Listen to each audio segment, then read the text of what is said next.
what all the people say. Hello! Oh! Benvenidos! You have to redo it. I said hola. What is the Italian? Ciao. Ciao! Redo it. Okay, ready? I'm sweating my mustache off. Ciao. Ciao, Bella! And Bella. welcome to... Let me do the accent. You just need the host. So today is Italian Culture Day in Faded Truth. Welcome Faded back. Truth. Before you do anything, like, subscribe, share, and ring that fucking bell Ring my so that you know bell. something's happening. So Ash, we picked you today for Italian culture because you are Italiano, correct? Italiano, straight from Calabria or Calabrese. So is Calabria a city in Italy? Yeah. Okay. Okay, so can you tell us a little history about the Italians? Like, where did they get on the map at? Didn't really do my research on like who discovered Italy, but Fake Italian, right? I'm not here. an Italian. Italian. I'll tell you, I'm a South Philly Italian, which is 100% different than, my grandparents were off the boat, not me, not my parents. My grandparents were off the boat. So, I never really got to hear from them the live stories of Italy. Ash, what are you doing? So, I'm prepping the cutlets, and what you do when you prep the cutlets is, see this? No fat allowed. Like, that's disgusting. You throw that out. So, you just, out of these big, voluptuous double Ds, you make them into little itty-bitty titty committee. That's a cutlet. All right. We do thin And style. how many people is this going to feed? I'm hoping 10, but the way that you eat them, 7. What is the hierarchy of the family in Italian culture? Because I feel like grandmoms are so like put on a pedestal. They're like the so matriarchs. okay, Yeah, so they're like the house moms. I mean, they cook, they clean, they take care of the kids, and then the dads just are jerk offs and go to work. I'm just looking at your mustache. I feel like your name should be Vincenzo. Colloidulum. So we're making the garlic bread. It's going to be basically it's going to be like a pizza, but as a garlic bread style. So we're going to have the mozzarella, and then we're going to have the gravy, and then we're going to throw it in the oven. What are you pouring on there, Ash? This is fresh out the oven. Fresh out the pan gravy. It's just in this container. I don't even know what this thing is. This gravy took us 4 hours to cook, and that's the normal time for homemade gravy. That's how long it took me to grow my mustache. Alright, so now that your fresh made gravy is on there, you're just gonna spread it out. You want it to be just spread it out. very juicy. I know. It's COVID, we're on a budget. We couldn't go to Italy and get some fresh mozzarella. So we're getting the bag one. This is a lot of fucking cheese. That's what it's about, I dude. know. It's Italian. Good thing I fucking worked out today. Add some garlic powder. Mm-hmm. Okay. Add some of that. And we're gonna put that in the oven for how long? We're gonna do we're gonna check it at 12 minutes, but at 350 it should be anywhere from 10 to 15 minutes depending upon how crispy you want it. Is the mob a real thing? Is that like a legit real thing? Yeah, 100%. Because I know they say that the mob drops bodies in Lake Mead in Vegas, and that's where they buried most of them. So the movie Casino, there was a Vegas mob, and that's what started all the casinos. Italian mafia, the Italian mob, and this is arguable, so you can have your concerns, but there's a Philly mob, there's a New York mob, and then there's multiple. You guys New all York hate each mobs. other?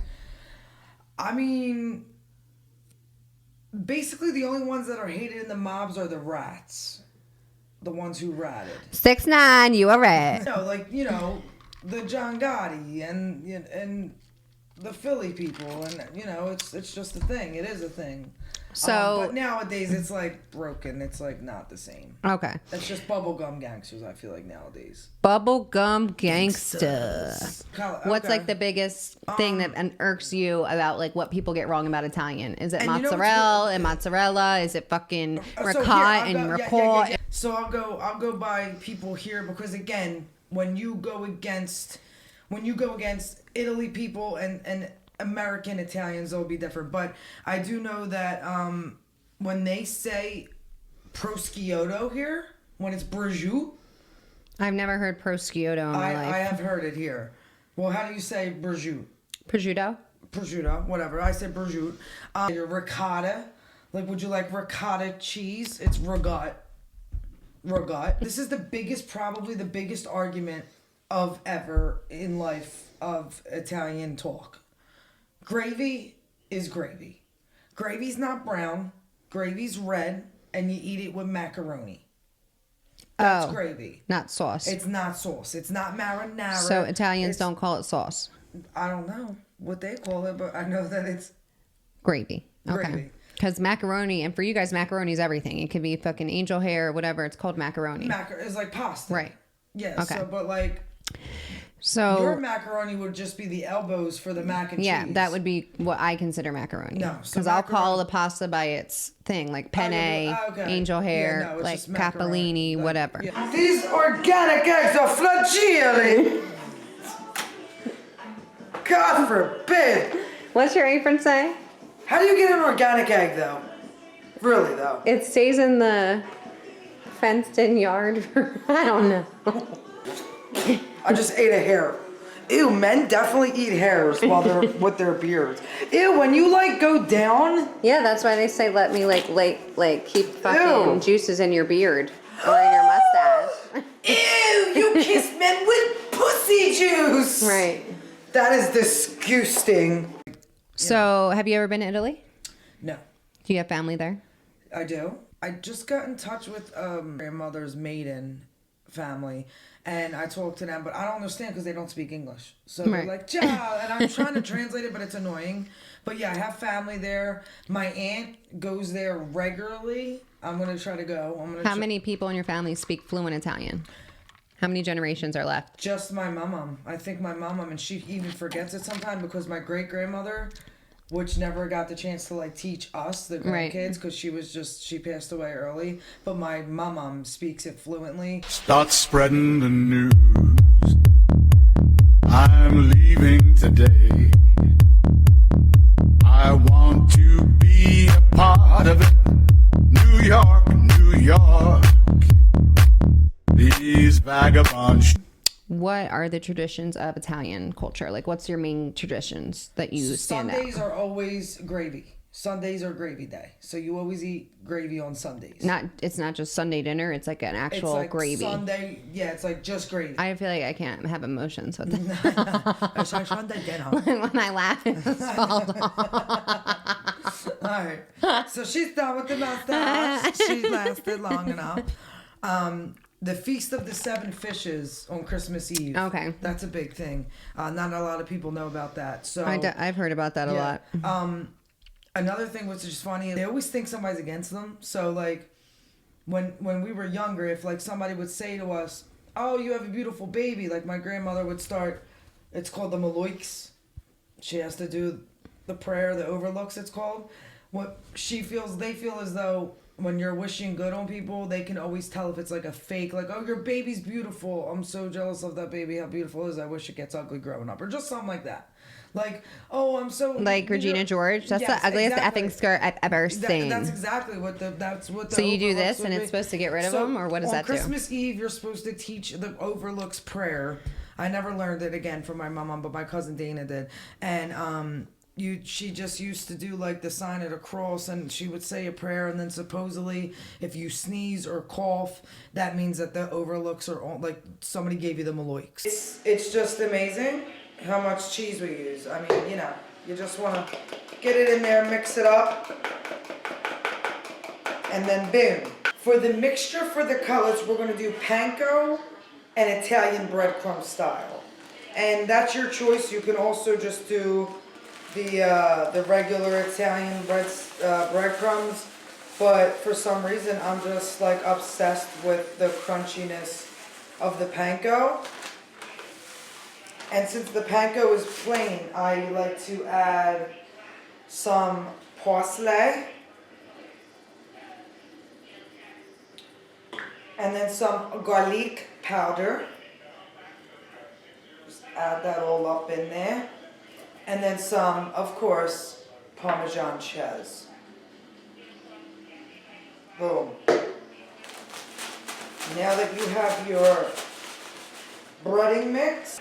So guys, we are now browning our chicken cutlets. So you obviously dip it in the egg batter, and then you're gonna throw it in the panko mixed with Italian breadcrumbs. Then looks like that, and then you just throw it in the oil, and you're gonna brown them to a golden brown.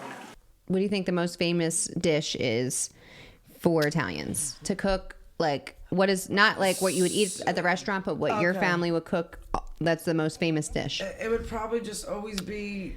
Is it like basic or and gravy, like spaghetti and meatballs, and gravy with the garlic bread, and chicken parm's big. Chicken parm would probably be big. So what are we making tonight, Chef Forte?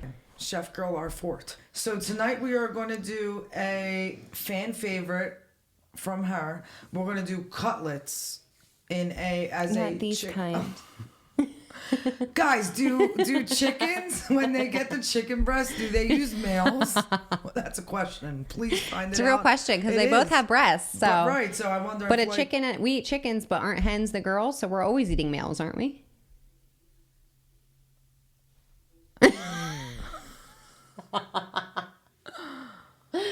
Right. Come here, get this sizzle. Guys, that is a perfect color for the cutlet. Okay? So guys, you want to just get it that color. Oh, these are perfectos. We're going to do a chicken franchise. Shout out to Skinnicchio's Italiano, Broad and Porter. Love you South guys. Philadelphia. Famous grilled romaine salad. I put a little twist to it. Instead of strawberries, now I'm using raspberries. And then what we do is a balsamic glaze for the dressing. And then it's just topped off with gorgonzola cheese. These little town blues are melting away. I'll make a brand new start of it in old New York. All right, and then what's our entree? And then the entree is going to be chicken franchise. So it's in a lemony butter white wine sauce. Now we're going to make our sauce for the franchise. What goes in the sauce? Get a freaking lemon. Oh, team, son. Throw another one. Oh! Dude. Mahalo! It means to be I got two stashes, one for the bone and one for the home. You can squeeze my lemon. You can squeeze my lemon. I love that sauce. It's basically like a cutlet, a chicken cutlet in the sauce, which is the franchise. And what's our side? And it's going on top of some pasta, right? Then, macaroni. Right. No. Yeah, so we're going to put it over some macaroni, but also we're going to have you do the new Italian pizza style garlic bread also. We had to incorporate our favorite person, Regan. So instead of using Italian rolls, we did the Hawaiian roll, or the Hawaiian. How would you say Hawaiian? Hawaiian. All right, guys, we hope you enjoyed watching our meal tonight. We are super fucking fat. And I'm off of keto just to have you guys watch me get off of keto. So no carb be May. Thankful. All carb May. All carb May. Only carbs. All carb May. That should be a restaurant name. You should tell them some Italian spots. In Vegas, the best Italian spots I've had were Chef Mark's. Okay. I did like Lavo. Lavo's good. It was. It's Italian American. Ciao bello. It was a pleasure cooking for you guys. Sanitized. Still. I've been a puppet, a pauper, a pirate, a poet, a pawn and a king. I've been up and down and over and out. And I know one thing. Each time I find myself flat on my face, I pick myself up and get back in the ring.